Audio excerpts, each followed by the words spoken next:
Frères et sœurs congolais, aujourd'hui je fais cette vidéo avec beaucoup de tristesse, une douleur profonde, une douleur que je ne peux plus garder pour moi.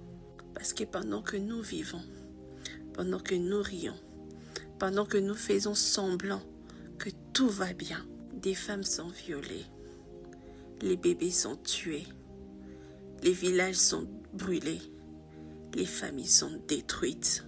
Et nous, dans tout ça, nous détournons notre regard. Nous faisons comme si rien n'était, comme si tout allait bien, comme si nous pouvions vivre normalement. Mais dites-moi, comment peut-on être en paix alors que notre pays saigne?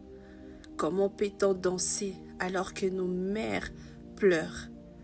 Comment peut-on jouir de la vie alors que nos frères sont tués? Et tout ça dans un grand silence.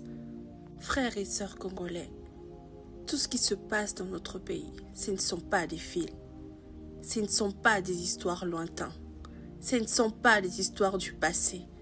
Ça se passe maintenant, dans le présent. Ce n'est pas une télé-réalité, ce n'est pas une série, c'est maintenant. Les vies sont détruites, les vies sont gâchées. C'est la réalité. C'est notre pays qui saigne, c'est le Congo qui pleure. Alors que nous sommes silencieux, alors que nous préférons se préoccuper des choses inutiles, c'est notre pays qui est brisé, qui est détruit. Nous sommes devenus un peuple sans conscience, un peuple qui ne réfléchit plus à son avenir, un peuple qui préfère danser, s'amuser au lieu de s'indigner. Posons-nous cette question. Quel sera notre avenir? Combien faut-il de morts dans notre pays pour que nous puissions nous réveiller et prendre notre destin en main? Ce pays ne se libérera pas tout seul. Ce pays ne changera pas tout seul. Ce pays attend ses enfants. Mais où sommes-nous, frères et sœurs congolais? Les changements ne viendront pas des autres. Les changements viendront de nous. Aujourd'hui, je choisis de parler, de briser les silences. Car rester silencieux, c'est être complice, directement ou indirectement. Je choisis de me battre pour mon pays. Je choisis de marcher, de crier, d'être la voix des sans-voix.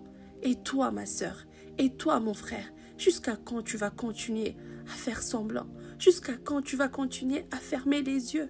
Jusqu'à quand tu vas te plaire dans la souffrance? Tu vas te complaire dans tous ces massacres? Le silence, c'est aussi une arme. C'est aussi une arme qui tue. Alors dénonçons.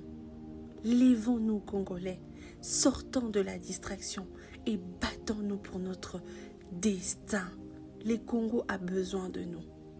Nous aimons ce pays et montrons-le par les actes. Si nous ne nous lèvons pas, personne ne le fera pour nous.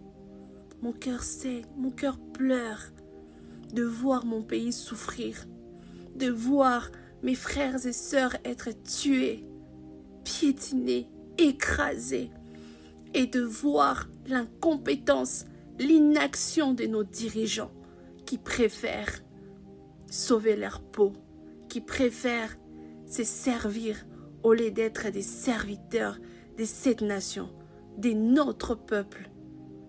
Frères et sœurs congolais, ce pays nous appartient. On ne blague pas avec la patrie.